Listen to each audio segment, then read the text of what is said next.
pro. Theodore Richter, Only for Austrian WWE SB team by the tag team Foreign titles. Intelligence, And basically do the same match Führer Sauer, after the Mulder's unification. representative, Out Randy Orton. Optimum Brule. So it's Matt Dark Riddle and Security. Shinsuke Nakamura. They're Local basically doing the resistance same says match. he's a crack And shot. the same shit. It's quite the Boss. guest list. Operation Crack. Everybody just seems to fucking shrug the other shoulders, shrug their shoulders and turn the other way. They don't even bat an eyelash. Oh, that's alright. That's alright. Matt Riddle's great. Shinsuke Nakamura's great. He deserves it. Nakamura deserves it. Meanwhile, I'm the only one saying, this is the same fucking shit that we got in the unification match with Randy Orton not being there. That's the level of your creativity. For the tag team championships? You put the tag team titles on the Usos. Both sets of tag team titles to give us the same shit that you've been giving us for 3 months. I don't see how anybody could really accept that and not question that. Now, I get why they're together. I don't really like it. I think it sucks. But that's the level of SmackDown creativity. It is all. Backstage, Adam Pearce, by the way, blocked me on social media, only to then unblock me because Otis in the chat, he said something. Otis, what's going on, bro? Thank you for modding today, bro. Make sure you bounce people out. Otis, the official bouncer of the name. Apparently somebody dragged my name into something that had nothing to do with anything creative in WWE. Adam Pearce blocked everybody in the thread. I complained, why are you guys tagging me in unnecessary fucking shit? I don't have any fucking problem with Adam Pearce. He thankfully unblocked me, and we can go about our business. Thank you, Mr. Pearce. I enjoy Adam Pearce on television. Adam Pearce was backstage. He was on the phone talking to somebody, and he was talking about the women's six-way, six-pack challenge tonight. Then Max Dupree shows up. He walked in and he got close to Adam Pearce face-to-face. He talked about finding someone for the Blue brand who can represent WWE on all runways around the world. He told Pearce he doesn't make the cut. Adam Pearce is not good enough for the maximum male models. Dupree said he found someone who will walk away from Instagram to the bright lights of WWE. Who might that be? Asked Adam Pearce. Max Dupree! Then said we'll have to wait like the rest of the world as I unveil this name next week on SmackDown. McAfee then yelled, I can't wait. I can't wait. I'm going to join the maximum male mods. I don't know. Do you genuinely give a shit? I know I don't. Who's going to join the maximum male models with L.A. Knight? Who? I don't know. Now we know that L.A. Knight is now Max Dupree. While he was L.A. Knight, they gave this a test run in a dark match. By the way, there were two names that were dark matches tonight for SmackDown. Sangha and Wes Lee of NXT 2.0 worked dark matches on Friday Night SmackDown before it went live on Fox 5. Fox 5 years. But I fear for everybody that works dark matches on Friday Night SmackDown because maybe it was only 2 of the fucking 8 or 9 that work dark matches. Tommaso Ciampa isn't really doing anything on Monday Night Raw. He'll be gone before you know it. And then we got L.A. Knight, who worked dark matches. He's on TV now as Max Dupree. And those were the only 2 names that made the cut coming out of the dark matches on Friday Night SmackDown, up from NXT 2.0. Now, Sangha is basically the Indian version of Braun Strowman. And Wes Lee is way too small and way too indie for WWE to do anything with him on the main roster. This is just their way. Don't know why they're giving Wes Lee a look on the main roster. The fuck is Wes Lee gonna do on the main roster? I have no fucking idea. This is WWE's way. This is their way out of saying, well, we gave Wes Lee a shot. We didn't like him. Let's get rid of him. And they'll end up cutting him because, to be honest with you, what the fuck is Wes Lee without Nash Carter? What is MSK except? That's what they're doing. And then Sangha, I mean, I don't know what the fuck you do with Sangha. I don't think we need another, I don't think we need another one of them on the main roster. Even though he looks like and dresses like Braun Strowman, but he's the Indian version of such, I don't think we need any more big men on the main roster. I think Omos has made us nauseous enough to not want to see any big men on the main roster. So that was the news coming out of that. Wesley and Sangha are having dark matches now on SmackDown. For what, I don't fucking know, but if I was them, I'd fear for my employment. About 3 weeks from now. Gonna join Max Dupree, man. I have no fucking idea. LA Knight, before he got turned into Max Dupree, he had Dio Madden or Mace show up as one of the possible maximum male models, and then there was a rumor that Mansoor was going to join the maximum male models. I mean, do you see either one of those guys becoming a maximum male model and getting a push for LA Knight? If it ends up being Mace and Mansoor in the maximum male models, that's pretty much WWE sabotaging LA Knight and sabotaging him in a way where they know it's going to fail, and then they'll use that as an excuse to get rid of everybody and dump the story. I don't know who it's going to be. It better be fucking somebody. It better be somebody who is worth LA Knight's time. There really isn't many right now. Unless WWE wants to call up somebody from NXT, I don't know who the fuck that could be. I don't really see anybody on the men's side that would really join maximum male models. Maybe Pretty Deadly for the NXT Tag Team Champions for now. We'll probably end up losing those titles to the Creed Brothers on Saturday during TakeOver. Fucking Christ. I'm sorry. I'm sorry, wherever you're moron, I'm sorry, it's not TakeOver. NXT in your house. God, do I miss more. Holy shit. Maybe Pretty Deadly. It won't be them, but they obviously fit the gimmick. You know what I honestly think it is? It can't be anybody on the main roster. It can't be anybody on the main roster. It can't be anybody in NXT outside of Pretty Deadly. I don't know who plays that gimmick. They said here with LA Knight, Max Dupree, he's taking them from Instagram and he's going to debut them in front of the world. I swear to God, from my mouth to God's ears, I hope to God they bring back Tyler Breeze, and I hope to God they give him Prince Pretty, and I hope that Tyler Breeze, as Prince Pretty is back on WWE television, they give him a run to do whatever the fuck he's got to do, and they give him a run in the maximum male models because his gimmick fit, and then let him go because Tyler Breeze is an incredible professional wrestler. That's the only man in my eyes right now that has a gimmick that fits Max Dupree and the maximum male models 100%. Or maybe it's Cesaro. Maybe this is WWE's way to get Cesaro back in the WWE. He was on Instagram lately. He was on social media wearing his new shirt, his new logo, talking about his coffee coming out that's sold out, that I want, that I can't get it. Right? Because I'm a big coffee guy. Maybe it's Cesaro. We all know that when Cesaro dresses up like James Bond, Cesaro is a good-looking motherfucker, man. Maybe it's Cesaro. Maybe it's, like you said, Tyler Breeze, Dolph Ziggler. I could see Dolph Ziggler as well in the maximum male models. I could definitely see that, man. Dolph Ziggler's a good-looking guy as well. Some of you guys are saying Fandango. I could see Johnny Curtis come back. He was a very underrated act. I could see that as well. There's a lot of guys that WWE seemingly has gotten rid of that would fit into this new group with Max Dupree. So we'll see what happens. We'll see who it is next week. LA Knight, Max Dupree, has teased that he's going to unveil his person next week, and maybe something comes of it that we all can really sit here and say, well, that's a good idea. I like it. Because right now I don't have any faith in WWE. It's Barrios. They make their ring entrance. They got the Kiss Cam. Just prettiest things on WWE television. I think Angel Garza is great. Look over I do. there. I think Humberto is great. I think they're both solid professional wrestlers.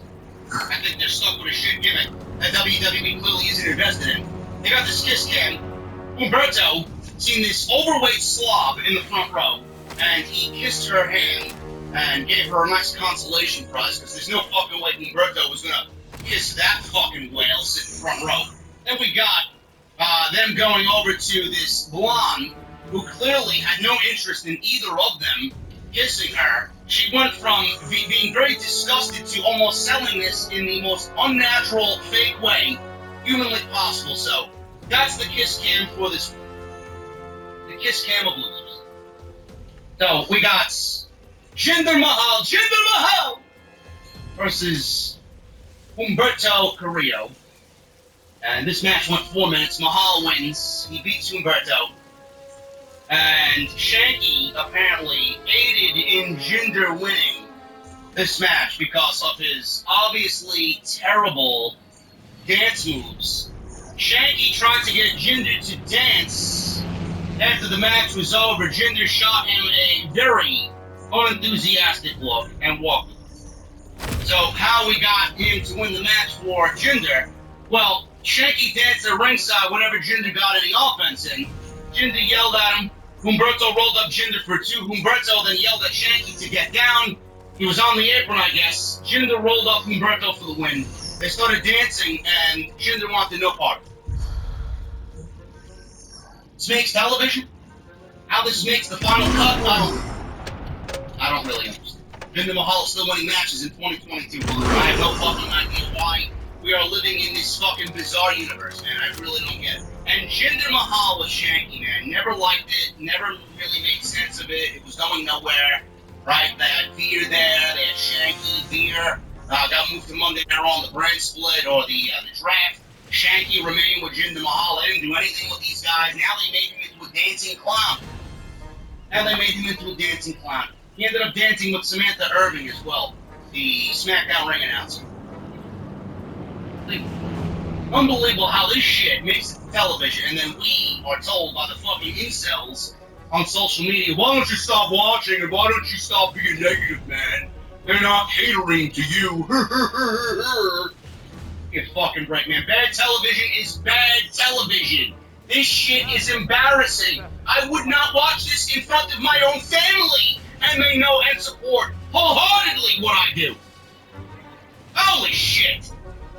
The fuck are we writing television for? 6-year-olds? MJF's cutting fucking nukes on Wednesday, and we got Jinder Mahal and Shanky dancing on Friday night with the fucking ring announcer. Rodriguez. Raquel comes out. That time of the day, folks. Friday night with Raquel Gonzalez. Smiling all the way to the ring. Shotzi, Aaliyah, Natalya, Shayna Baszler, and Xia Li, right?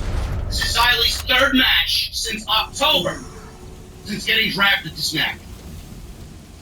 It's great, man. Xia Li, man, what a fucking huge asset to the women's division on Friday night, right? Oh my goodness. 6-pack challenge here. WWE had the balls to announce a 6-pack challenge. The winner will determine the #1 contender for Ronda Rousey.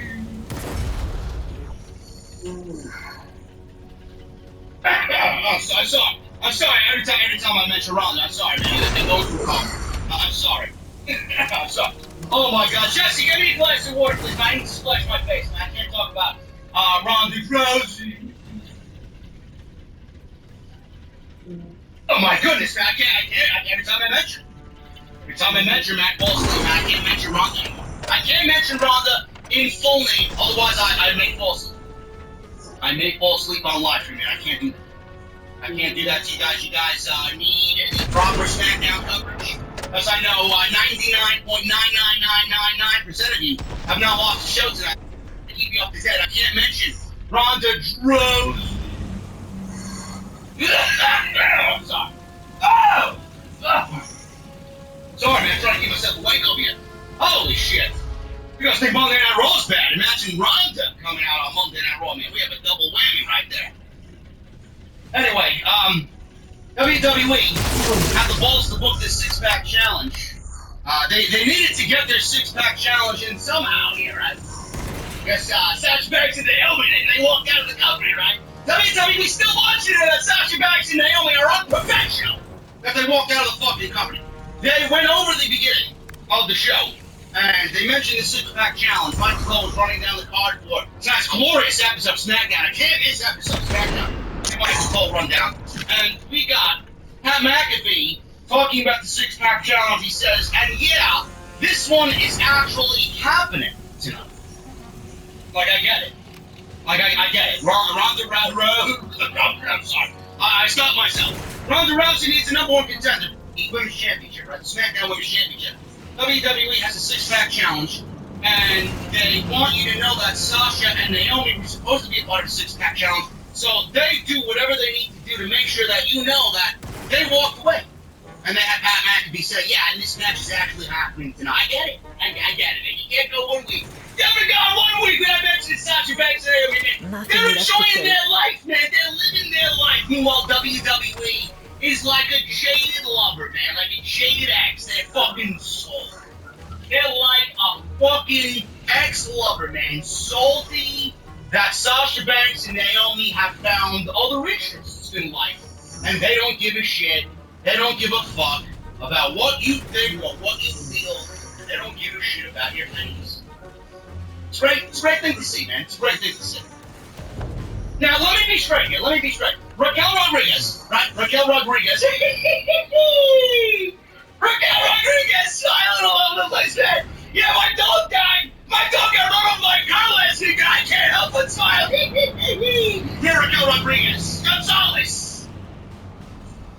Raquel Rodriguez lost to Ronda. She lost to Ronda in a non-title match, right? What makes her a contender for the Women's Championship? Lost to the champion. She needs to get to the back of the line, right? We got Shotzi. We got Shotzi Blackheart in this match, man. I'd love for someone to tell me what Shotzi's done, man. Holy shit. The amount of green hair dye she's probably went through in the last 6 months. Seriously, man, that's all she's done. That's all she's done. She's sitting and catering every fucking week, eating the blueberry muffins that Dana Brooke nicely preps in the bakery and puts on the table, nicely fucking arranged, and presentation is nice. That's all she does. That's all she does. Sitting and catering along with Aaliyah. Right, they lock themselves in the fucking locker room away from everybody while they steal and confiscate all the chocolate chip cookies that comes out of Dana's bakery, man. Then we got Natalya. Man. Natalya is a fantastic professional wrestler. But Jesus fucking Christ, man. I'd rather watch a 1 hour straight block of great Khali matches from start to finish than watch Natalya wrestle on Friday Night SmackDown. Fucking boring. With a capital BORINGGGZZZZZ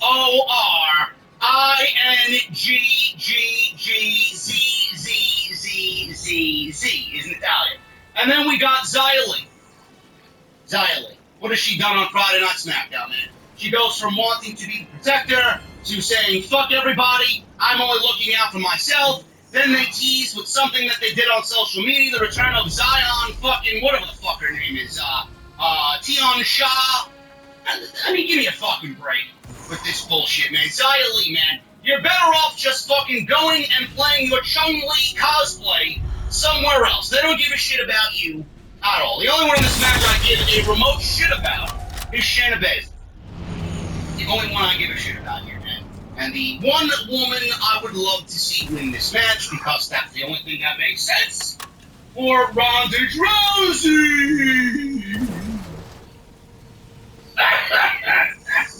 Oh my goodness, man. I catch myself falling asleep. I can't help it. I'm going to start chanting Ronda Rousey after the stream is over. And when I lay in bed with the air conditioner on, I'm just going to count Ronda Rousey. I'll be asleep in fucking 3 seconds. Holy shit. In all seriousness, or any of these women here, I want you guys to understand. Oh, but JD, the brand split.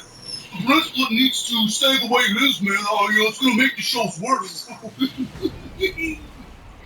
Gonna make the shows worse, says the fucking overweight fucking slob on social media who types away. They type their fucking discrepancies with me. This is your entire women's division. On Friday night in this match. Can you name one woman here that matches up great with Ronda Rousey? I know I can. There's only one. Shayna Baszler. Natalya, Aaliyah, Shotzi, Raquel. Give me a Prasada, Xia Li. You're great, man. This match is ridiculous. Just based on the fucking fundamentals of it. It's ridiculous. So who won the match? Natalya wins in 6 minutes. Natalya, obviously we had Natalya win here because WWE's going the safe route. And then we got the match started. The match went 6 minutes. Some six-pack challenge, man. Well, ended in 6 minutes. Yeah, it's a great job there, Bruce. A few minutes in, they went into a bunch of moves. Natalya opportunistically here stole the victory, covering Shotzi for the win after Gonzalez hit her finisher on Shotzi. Natalya gets the title match against Ronda Rousey. I would assume it would happen at Hell in a Cell because I believe Ronda was promoted for Hell in a Cell. But Michael Cole on commentary did not mention Hell in a Cell. He said that Ronda Rousey Natalya would be down the road. When down the road, I don't know. Hopefully it's fucking 8,000 miles away because I don't want to see it happen again, man. Are you serious? Ronda Rousey versus Natalya in SmackDown Women's Championship when Natalya obviously was making a big deal about the Tag Team Championships with Shayna Baszler. A good kill. I have to ask everybody, man, why exactly is Ronda Rousey back? Ronda Rousey is back for what reason? Are we still on this Ronda Rousey is back to help the women's division? Bullshit. Is that the excuse people are using now? Ronda Rousey's back to help the women's division? Well, what's the difference between this run and Ronda's last run? I can't really pinpoint why she's back. Ronda at least was back to help the division, and she did help the division. She had one of the best rookie years in WWE history. She had the best match at WrestleMania the year she came back to Combat Sports and became a professional wrestler. She had the best match at WrestleMania that year, teaming with Kurt Angle against Stephanie McMahon and Triple H. What the fuck is going on here with this run, man? In that run, she wrestled Natalya. So seemingly it looks like WWE is doing the same thing with Ronda that they did the first time around, but this time around, half of the fucking audience is missing from a couple of years ago. So why are we using Ronda in this moment, in this division, as the world champion, if she honestly and genuinely, from the bottom of my heart, does nothing for the division? Ronda is not a draw. Nobody gives a fuck about Ronda. Ronda's not making the title better. Ronda's actually making the title worse. Ronda is making the division worse. And by having the title on Ronda, everybody else that has a match with Ronda is going to fucking pale in comparison because nobody is on the level and has the background of Ronda Rousey. We're doing Natalya again. Wow, man, Natalya is such a great up-and-coming superstar, man. Natalya is so great, man. I love to see WWE pushing fresh, new, vibrant talent like Natalya Neidhart. Fucking serious. This better be a one-off, and that is it. I don't give a fuck when the match happens or where it happens. Hell in a Cell, SmackDown, on the loading dock by fucking Titus's food truck delivery. I don't give a shit. I don't give a shit where it happens. The match is fucking lame. It'll be a good match for the 8 minutes that they have, and then it will be forgotten on the same fucking night that it happens when the show is over. Nobody gives a shit. What WWE needs to do here, and I mean this wholeheartedly, is stop pretending that there's a fucking tag team and that there's alliances between these women. Nobody wants to see it. Burn the fucking tag team titles. What they need to do here is if they want to have anything remotely salvageable here with Ronda Rousey's run, what they need to do is, and she's in her 40s, she's not really in the age demographic that WWE wants to push somebody. It's too late for that. They had the opportunity to do that coming off of Triple H's brilliant booking of her, but they fucking dropped the ball and paired her with Nia Jax. Shayna Baszler needs to remove herself from the Natty situation. Shayna Baszler needs to go back to wearing the black leather jacket and looking like she's about to fucking crush balls, and she needs to come out looking like she's gonna split some fucking skulls and shed blood all over the women's division. We need that Shayna Baszler back. We need badass Shayna Baszler back. If we're not going to turn Ronda Rousey into a heel, Ronda Rousey obviously is going to be the babyface, Shayna Baszler will be the heel. This is the only fucking thing that makes sense. I'm not saying for Shayna to take the title off of Ronda. All I'm asking is for Shayna Baszler to rough up Ronda Rousey here and there, man. Assert her dominance over her legit best friend and stablemate. That's what we want to see. It's legitimately the only thing that makes sense. If you're not bringing Bayley back, if you're not moving Becky over to SmackDown, there's nothing for Ronda to do in this company. So I ask again, why is she back? When Ronda leaves the company, hopefully for good, following WrestleMania 39, I hope she never comes back, number one. And number two, when she leaves, she'll be leaving the division too. She's going to leave it in the hands of Becky Lynch, a greedy bitch that doesn't give a fuck about the overall health of the women's division. So I ask again, why is Ronda back, and what is the purpose of Ronda Rousey being here with the WWE? She's not a ratings draw. It's not generating any interest in the fucking show. It's not generating any interest in the women's division. What the fuck's she doing here?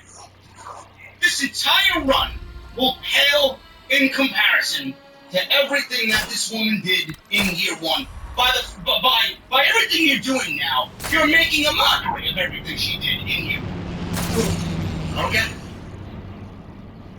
Hey, who wins this match? Make sure you guys bring in pillows for when that match occurs. Because it'll be the best 8-minute nap you'll ever have in your title.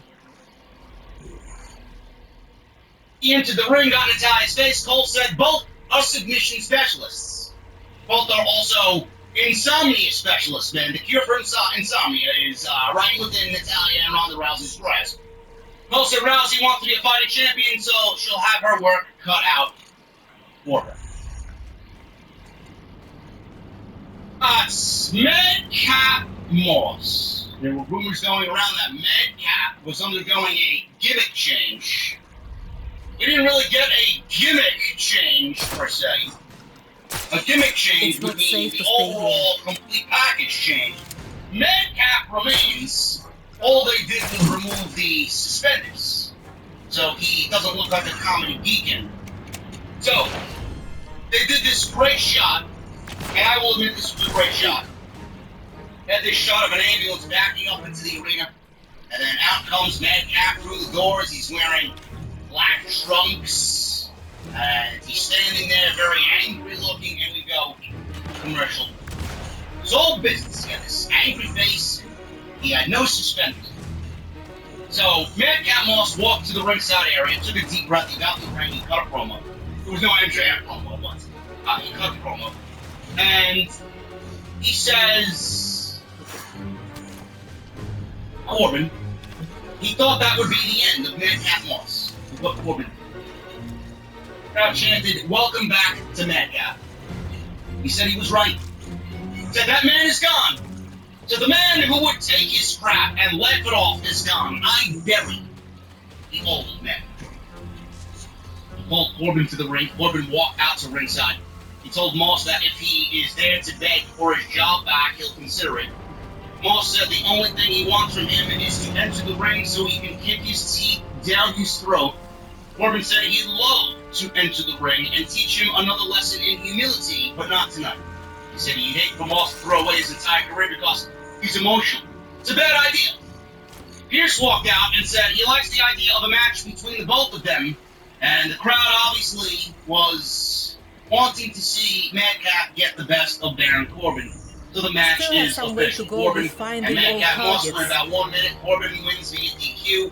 Corbin grabbed the chair ringside early. Moss grabbed it from him and jabbed him in the gut with it. And we get a DQ. WWE cannot go 1 week without a fucking DQ ending. And that's what we got here on SmackDown. Moss bashed Corbin with the chair. In the midsection around ringside, he let out a big primal scream. Moss brought the steps into the ring. Officials ran out and separated them before this got a lot worse. You know, the name doesn't really bother me. You Madcap, whatever the case may be, fine. want to keep Mad Cat Moss, keep Mad Cat Moss. He needed to shed the fucking jokes and the gimmick and the suspenders and the fucking theme music and the laughing bullshit. He needs to shed that. I'm glad that they got rid of the majority of that. I don't mind the name staying, but I'm glad that they got rid of the gimmick overall. He looks great. He looks great. He looks like somebody that legitimately Vince McMahon would fucking fall in love with and get a huge push on the main roster just based on the way he looks. He looks like a great guy. He looks like he's, down to earth. And he looks like somebody that is very humble and work hard and really go out there and give his everything and anything that they ask him. And I want to see him succeed. I was a big fan of his in NXT. I don't know if you guys remember, man. They didn't have a tag team in. But Riddick Moss in NXT during the Black and Gold era, he teamed with Tino Sabbatelli. I'm not sure if you guys remember this. Tino Sabbatelli actually is the fiance or the boyfriend. I don't know what their relationship is with Mandy Rose. So they're on island together, and I still hear his name thrown around every now and then, every so often. And he actually had an interview right before, I believe it was Revolution. I think it was Revolution, or sometime after WrestleMania. I think it was around WrestleMania. And apparently, a lot of people thought that he was a rat during his one and only NXT appearance. And I believe Chris Jericho actually called him out because he released spoilers during some AEW Rampage tapings or some Dark tapings or whatever the case may be. And he never made another AEW appearance after that. So Jericho had some huge political pull on AEW. Jericho saw that he never came back again. And Tino Sabbatelli, man, let me tell you, not only did he look the part, my goodness, man, Tino looked fucking great. He really did, man. Tino was built like a Greek god. He looked fantastic. I thought that the team of him and Riddick Moss, man, how that failed, I'll never know. I'll never know. He was very injury prone. And then Moss got hurt. He was out for a little bit. But my God, man, they were fucking great. They had the makeup of a great tag. The only thing they didn't have was a tag team name. I was a big fan of Riddick Moss back then. He did some level of success here, but this Corbin shit has to end, man. This Corbin shit has to end. We need to get him in something a little bit more digestible. So I don't think anybody out there loves anything Baron Corbin's doing. In fact, I think Baron Corbin's a channel change, honestly. But it looks great. They booked this match tonight. It went 1 minute. DQ Corbin gets a victory. Adam Pearce was met by Baron Corbin in the back. And Corbin linked over after the beatdown that Moss gave and told him that Moss needs to be suspended for what he did. Pearce said, no, I'm not suspending. I'm not suspending Mad Cat Moss. What you did to him was a lot worse than what he did to you tonight. So I'm booking an all-bar match for Sunday night at Hell in a Cell. So SmackDown finally makes the Hell in a Cell show. They finally have a match booked on the show. One SmackDown match opposing 6 Monday Night Raw matches. Can't stand it. The same shit over and over and over again. But like I said, it's great to see Moss and him dropping suspenders in the bad jokes. Hopefully they do something with him that's a little bit more substantial. Because God only knows they need some new talent to take the fucking reins, to take the balls, and really run. I hope that's Moss. I really do. Evans. Lacey Evans had a vignette promoting that she will be wrestling on SmackDown next week. Michael Cole called her inspiration. She's anything but inspirational. I wish she would inspirate a lot of people in the unemployment line. Lacey Evans was moved back to SmackDown. You're probably asking, well, JD, didn't you report on something about Lacey Evans moving to Monday Night Raw via one of the dirt sheets? Yes, I did.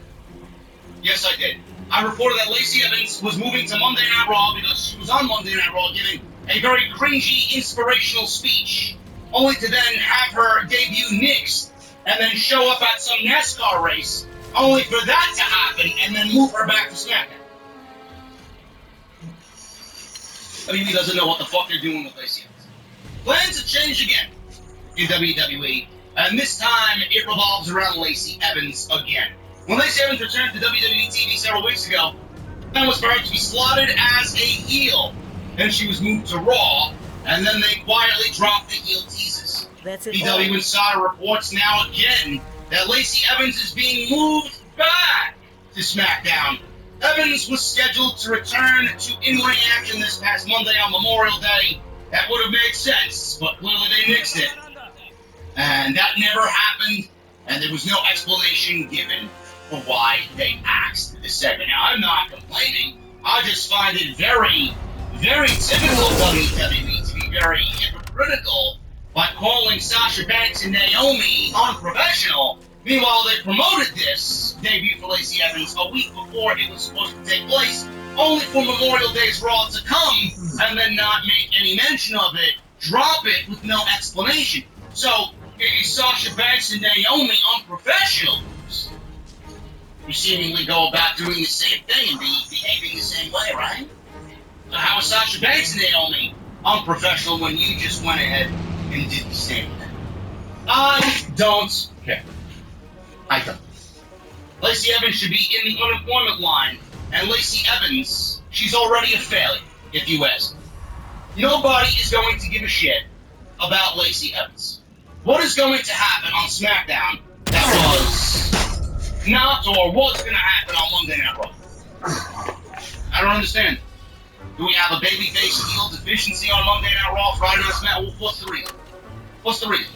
How many heels we got on the SmackDown side? We got Natalya, we got Shayna, we got Shotzi, and that's pretty much it. We got 3 heels, right? Then we got Raquel Gonzalez, babyface. We got Xia Li, babyface. Aaliyah, babyface. And then we got Lacey Evans, babyface. So the babyfaces outweigh the heels. Right. There's no plan for her on Raw, there's no plan for her on SmackDown. Why is she even here? Why is she even here? Nobody gives a flying fuck about Lacey Evans. Nobody did, nobody will, nobody will ever. So moving on with the rest of this shit show on SmackDown. Gunther! He's getting an Intercontinental Championship match against the one and only Ricochet. And a soundbite airing with Ricochet saying Gunther will learn to respect his abilities on his so-called sacred mat, and he will keep the belt over his shoulder.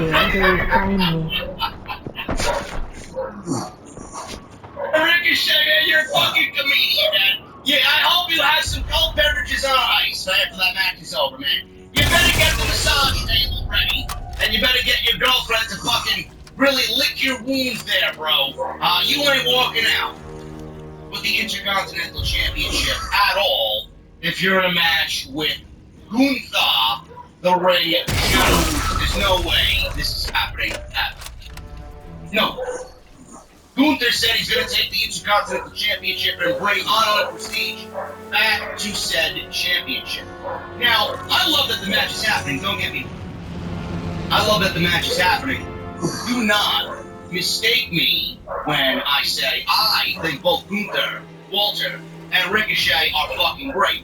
Now, the thing is, WWE clearly won't do this match on the pay-per-view, and I don't understand why. SmackDown has no representation outside of Happy Corbin and Madcap Moss at the pay-per-view. Why can't this match the Intercontinental Championship? The Intercontinental Championship hasn't been defended on pay-per-view since WrestleMania 30, well, what are we in, 38 this year? WrestleMania 37. WWE hasn't had the IC title defended since WrestleMania 37, when Big E defended the title against Apollo Crews in a Nigerian drum match. So you need to tell me that the IC title on Ricochet that has done nothing for Ricochet can't even make the fucking pay-per-view?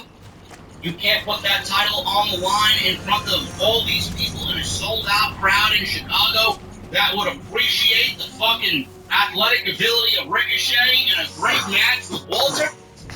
Was that too difficult, Bruce Pritchard? Apparently so. Apparently so. The IC title more than likely will be changing hands next week. There's no fucking way that Ricochet's winning that match, unless WWE was going to hold off on putting this match on a bigger show and doing it at Money in the Bank. I don't really understand. If you want to take the fucking title of Ricochet, just book the match for Sunday at the pay-per-view. There's no point in having him retain the title in a screwy finish only to do the match at the next pay-per-view. Clearly, he's doing nothing with the title. Clearly, you guys don't have any plans for the title. So you might as well just take it off of him and just fucking end his misery. It's amazing how established Ricochet is as a professional wrestler, and how great Ricochet is, and how worthless the fucking title feels on Ricochet. Normally, in a perfect world, the title would make Ricochet, and Ricochet would make the title. But both the title and Ricochet are seemingly made for one another because they're both fucking jokes. That's the current status. The Intercontinental title in the current day WWE. These people are fucked. These people are mentally fucked. It is so fucking terrible. He's not walking out as IC champion. There's no fucking way that Gunther is losing that match. No. Should be a great match. Don't know why it's happening on SmackDown and not the big deal. But it's going to happen, and Gunther's going to win the Intercontinental title. Dust versus Riddle and Shinsuke Nakamura here. This was the main event, and this one went 13 minutes. This is the same shit that we saw with Randy Orton, only with Nakamura now involved. I can't stand it. This show sucks. Fucking hate this show. Riddle tagged in after Nakamura was being beaten down. Scored a near fall on Jey Uso. Riddle went for a top rope move, but Jimmy knocked him off the top rope. Jimmy tagged in, scored a near fall after stereo super kicks with Jey. Nakamura broke up a cover and tossed Jey into the ringside steps on the outside. He went for a running knee, but Jey moved. The Usos then double-teamed Nakamura and kicked his knee. So the trainers come out and they attended to Nakamura and helped him to the back. The referee threw up the X logo, the X sign. So WWE taking out Nakamura here as they continue the storyline with the Usos taking out everybody that is remotely close to Matt Riddle as he battles the Bloodline. I saw some people claiming on social media, oh, Nakamura hurt, the referee threw up the X sign. You know, WWE is spraying the lines of reality. Nakamura is not hurt, and Nakamura is only playing a part in the grander story here between Riddle and the Bloodline. So now he's taken out of the equation. The trainers take Nakamura away. This is a 2-on-1 handicap match at this point for the tag team title. The Usos had control of Riddle. Riddle made a comeback, a valiant comeback, and this would be the upset of the century, says Michael Cole, if he wins the tag team titles against the Usos 2-on-1. Riddle then hit a draping DDT, so he's channeling his inner Viper. He played to the crowd, he set up an RKO. Riddle went for a top rope RKO at one point, and then all of a sudden, Roman Reigns' music plays. Roman Reigns was not on the show. You can definitely get a sense of how SmackDown is with and without Roman Reigns. The show can ill afford to be without Roman Reigns for any fucking reason. So Roman Reigns' music played, and I'm saying to myself, fucking, this lame ending again where somebody's theme music goes off. Nobody knows why it's playing, and the babyface gets distracted, looks around, and then gets in 1, 2, 3. So I thought that was going to be the case, and they weren't really going to give you an explanation. Riddle hit the move off the top rope. Roman Reigns' music is still playing, but he got confused at what was going on. He thought it was going to be a 3-on-1. Jay Blunt tagged in during this RKO top rope sequence. He landed a top rope splash. And the Usos retained the tag team titles. So at the end, Matt Riddle got confused by the theme music playing. They cut to Sami Zayn in the production truck celebrating. It worked! It worked, he says. Revealing he was the one who played Roman Reigns' music. Sami joined the Usos then on stage and celebrated. Riddle saw what had happened. He was fuming. He exits the ring. He runs up the stage. He goes after Sami.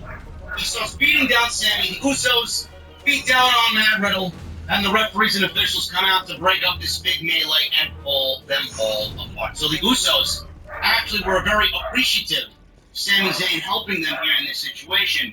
Sami Zayn thought he did a good thing. It worked.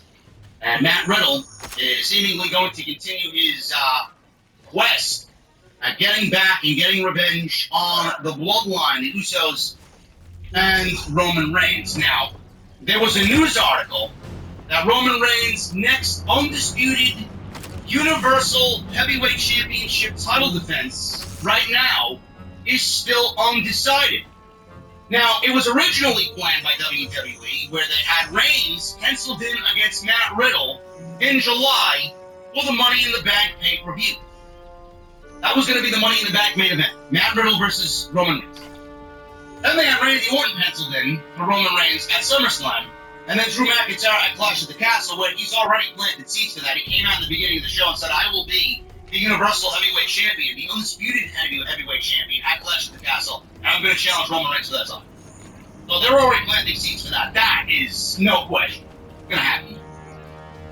Now, his status for Money in the Bank is set to be up in the air. Roman Reigns' status, that is. After WWE moved the pay-per-view from Las Vegas' Allegiant Stadium to the smaller, more intimate, meaning WWE couldn't sell out Allegiant Stadium to be interesting enough for Money in the Bank, to the smaller MGM Grand Garden Arena, where Reigns was supposed to wrestle Riddle, now is seemingly off the card, and he was pulled from all advertisements for Money in the Bank. Dave Meltzer reported in the latest edition of the Wrestling Observer that WWE has still yet to make a final decision on when Reigns will actually defend the championship. The company is considering whether to have Reigns wrestle at Money in the Bank as originally planned, or wait until SummerSlam in late July. WWE is planning to have Riddle team with Shinsuke Nakamura to battle the Usos in the Bloodline. Nakamura, as we saw tonight, got taken out of the equation, and that is not going to be a thing from this point on. So it looks like after the Hell in a Cell pay-per-view, where there will be no tag team title match, we got the tag team title match tonight. I don't know why they didn't do this on Sunday night. There will be Matt Riddle on the build, the start of the build for the Money in the Bank pay-per-view. I do believe that we will end up getting Matt Riddle versus Roman Reigns. Now, I don't know why they pulled Roman Reigns from the advertisements. Maybe new advertisements are being made. Maybe they want to get the advertisements out there for the show as the build is happening. I don't know what's going on with the ticket sales for Money in the Bank. Maybe they feel like they don't need to advertise Roman Reigns because they moved to the MGM Grand, and they might have the show sold out pretty much by moving it to a much smaller venue, 12,000 plus or so. So they may already have the show sold out. So I don't know why they pulled Reigns outside of that reason. Maybe the show's already sold out and they feel like they don't need advertisements for Roman Reigns, and they put somebody else on the show to give them the advertisement. Meanwhile, Reigns is still going to be on the show, but he's not going to be the biggest match of the night. Money in the Bank matches. Money in the Bank match is the reason for the show. The men's and women's Money in the Bank platform. But Roman Reigns is going to wrestle a title match with Matt Riddle, which seemingly looks like where it's going. I don't know why they would not do the match after what we saw the last couple of weeks, right? Matt Riddle need Roman Reigns in the face before the title match, before the unification match with the Usos and RK Bro. Roman Reigns helped the Usos pin Matt Riddle in the title match to get that title into the Bloodline faction. And then they destroyed Matt Riddle and Randy Orton following that match. Only for all of this to happen tonight where he seemingly has nobody. And he's now going after the Bloodline on his own. Seemingly he will end with Roman Reigns and Money in the Bank. It all makes sense. WWE is trying to overcomplicate things, and something like this doesn't need to be overcomplicated. Something like this is very simple. Sometimes it's the simplest things, the most basic of things, that are the best option, so you might as well just stay the course on this. Matt Riddle at Money in the Bank, Randy Orton, that they teased tonight, his career may be over. Randy Orton's career is not over from a fucking pussy-ass attack from the Bloodline on SmackDown. He will be at SummerSlam against Roman Reigns. And Roman Reigns is going to take out Riddle and Randy Orton individually. Then they're going to have their own fucking problems away from the Bloodline. And then Roman Reigns and the Bloodline are going to factor in to whatever's going on with Drew, and they're going to focus their attention on that. It's very simple. I don't know why WWE needs to overcomplicate things here for the World Championship on SmackDown. The simplest way is always best. Stop overthinking it. Just do what needs to be done. If Roman Reigns is not defending the title at Hell in a Cell, and hasn't defended the title since he won it from Brock Lesnar at WrestleMania, there should be no fucking way he goes into Money in the Bank, not on the show, defending that title. No. You're not having him come out of WrestleMania and miss 2 pay-per-views and not defend the title. And I'm going to question why we even gave him the fucking title to begin with, and why Monday Night Raw is without a world champion, only for Roman Reigns to sit on his fucking ass and not be on TV. gonna start hearing chatter about that. WWE is fucking. This show sucks. This entire show is a waste of my time. Everything. Thank God for a live AEW Rampage, which was awesome tonight. Rampage was awesome tonight. They started the show off with the Young Bucks and the Lucha Brothers. This went 15 minutes. 15 minutes to open Rampage tonight. And we may have got one of the best matches to open Rampage in a very, very long time. Maybe one of the best Rampage match openers ever between the Young Bucks and the Lucha Brothers. So, I'm not going to go over everything that happened in this match. It's, you know, with matches like this and teams like this, tag team matches like this, it is physically fucking impossible to really just not watch with eyes wide open. I'm not putting my face in my iPad, fucking writing down everything that these two teams do, man. It's physically impossible. I can't. So, we'll pick it up after the break. Apparently, right before the break, we got Phoenix coming up the top rope with a splash on Matt. He got his knees up, Nick got the tag, and the show goes to a commercial. So, back from break, we see the Hardy Boys. We see Jeff and Matt Hardy in the crowd.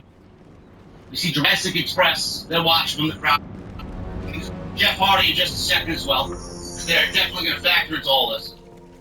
Matt Jackson hit a Northern Light suplex, double Northern Light suplex. Nick hit the Senton Atako for the near fall. Phoenix caught Matt with a hook kick to Nick. And then the Lucha Brothers took him out with a double foot stomp DDT on the floor. They go to Matt with a foot stomp DDT in the ring. That only gets a 2 count on the legal man, Matt Jackson. Phoenix hit a tope con hero on Nick on the floor. Penta then hit Made in Japan on Matt. And Phoenix followed up with a frog splash on Matt Jackson for a very close 2 count. Nick dropped Penta into a poison runner from Matt. And then Matt came off the top rope with an elbow on Phoenix for another near fall. Phoenix and Nick Jackson exchanged forearms in the middle of the ring. Phoenix and Penta caught Nick with a pair of kicks. Phoenix hit a splash off the top rope, off of Penta's shoulders, while Penta was standing on the middle rope. And then Penta hit a Canadian Destroyer on Matt. But that only got it to unbelievable. Absolutely unbelievable. The crowd went fucking berserk for everything these two teams did. Nick caught Phoenix with the small package, and the Bucks queued up the super kick party on the Lucha Brothers. The Bucks hit Phoenix with the Meltzer driver for a 2. Shocked fans in the crowd as we got a kick out of the Meltzer driver by Phoenix. Penta made the save. It looks like Phoenix kicked out before Penta made it. Penta looked like he was a little late on making the save in that. So maybe Phoenix did kick out because he knew Penta was going to be a little late. Penta taunted Matt Jackson after breaking up the cover, so Matt yanked off his mask to an insane amount of heel heat. Now, I love the commentary team on this. They actually said if this was Lucha Rules, if this was in Mexico, this would have been a disqualification. But in America, you can get away with this shit because it's not Mexico. So the Young Bucks, Matt Jackson pulled off Penta's mask and took him out of the match completely because he's not showing his face.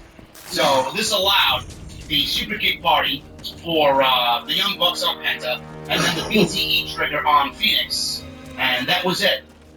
That was it. Easily one of the best matches on Rampage, and easily the best match on Rampage since the Andrade and Pac-Man main event that we saw not too long ago that occurred this year on Friday. This was awesome. This was awesome. I love the Lucha Brothers. I love the Young Bucks. Every time they're in the ring together, they create fucking magic. And I really feel like the Young Bucks are really headed towards that tag team title and taking that tag team title off from Jurassic Express. And I think that's the right way to go about it because the Young Bucks right now, they're starting to gain a lot of momentum, man. They really are starting to gain a lot of momentum. And I could easily see them winning the tag team championships from the current champions, Luchasaurus and Jungle. Now the Hardys. I think the Hardys are going to factor into this thing as well. Whether or not they win the tag team championship, I don't know. Probably not. Jeff Hardy was injured at the Double or Nothing pay-per-view, and Matt Hardy kind of divulged information on what had happened to Jeff during that match, that tag team match with the Young Bucks on Sunday night at the Double or Nothing pay-per-view. On this week's Extreme Life of Matt Hardy, Matt Hardy discussed Jeff's condition after their Double or Nothing match. Jeff was having issues with his boot, and he documented everything that happened there to fill us in. Now, I talked about this with Jesse on Sunday night, early Monday morning. We got a lot of Nothing else. Jeff Hardy, Matt Hardy talk on the podcast on Sunday night following the pay-per-view. Not much ammo And left. it looked to me that he was a little off on Sunday night. He looked a little floaty, is what I said. Now, I'm not insinuating that he had drug issues or he was under the influence of something. I never said such thing. But he looked a little off, and now we know why. He says, and I quote, "I was happy with the match," says Matt Hardy. Especially considering very early in the match, Jeff was almost knocked out. He got hurt pretty badly. That's why he's been pulled from the match on Wednesday's Dynamite in Los Angeles. He was kind of running on fumes going through the match, so he still held up his end of the bargain pretty good in the big scheme of things. He doesn't remember the match at all after it happened. He was literally just a vessel being given directions throughout this match to do what he was supposed to do. So considering he got knocked out, legitimately knocked loopy, terribly at some point early in the match, he still did pretty well to go through and do everything he did. Thank God. That's all it was. And I really hope that they kind of tone it down and really stop the fucking unnecessary nonsense that they're doing. He probably wasn't even 100% coming out of the Darby Allin match in the Owen Cup in the first round. Now, if you go back and watch that match, it was 10 minutes of nonsense. No DQ. It was the only match in the entire tournament that won no DQ. Because it's Jeff Hardy and Darby Allin, and we gotta get off on Jeff Hardy fucking killing himself every time he's in the ring. He didn't come over to AEW at his age now with Matt, to deal with Matt, to be fucking 25 years younger in the Hardys. This is a different Hardy team. It should be a different Hardy team. They should be working cohesively at their rage at a much slower, methodical, and smarter level. But they still want to go out there pretending like they can fucking jump off ladders and jump through tables and be fucking demolition derby fucking wrestlers. Like they were 25 years ago. Can't be. Can't be. So why would you actively put him through that and then have him off of television when he was one of the biggest free agent signings of the entire year coming on over from WWE? I don't know when he's going to be right, but he obviously got a concussion. Jeff was having issues with his boot during the match, and he also gives an update on Adam Cole, who was also pulled from Dynamite in that big 10-man tag in Los Angeles on Wednesday. He has his boots that buckle up, and one of his buckles snapped and broke, so he had a pretty rough, hard night. Adam Cole also got injured as well during his match with Samoa Joe, says Matt Hardy. So that was that. So, no under the influence. It's not something that should really be alarming to people. He got knocked out in the match, and that's why he got pulled from Dynamite on Wednesday. Now, that's not the only Matt Hardy situation that I had as far as news. Jeff Hardy, that is. Jeff Hardy news I got as far as his situation. Jeff actually detailed his last days in WWE. He detailed one WWE segment that left him crushed and heartbroken. And a lot of people, when I tell you what it is, a lot of people are going to wonder, you know, obviously, that's the 24/7 title shit is a joke. And all of these wrestlers that are a part of that, they obviously can't say what they feel, but now Jeff is at liberty to tell everybody exactly how he felt and what probably everybody is feeling chasing the 24/7 title. He's been a part of many different storylines and segments in his 20-plus year career, and Hardy was released in WWE back in December of 2021 following an incident at a WWE Live event where he now finds himself in AEW teaming with Matt. Jeff's final months in WWE saw him be featured on and off, including him being a part of the 24/7 championship scene on one episode of Raw in September. Now, Hardy's told recently, talking to Jericho, where Jeff discussed how the segment left him feeling crushed about his future. He says this. I feel bad about saying this because I'm so easy to work with. I'll do pretty much whatever you want. But I was pretty crushed that day. I was like, okay, this is it. I don't know why I'm here. They're really doing this to me. And that is not an arrogant thing to say.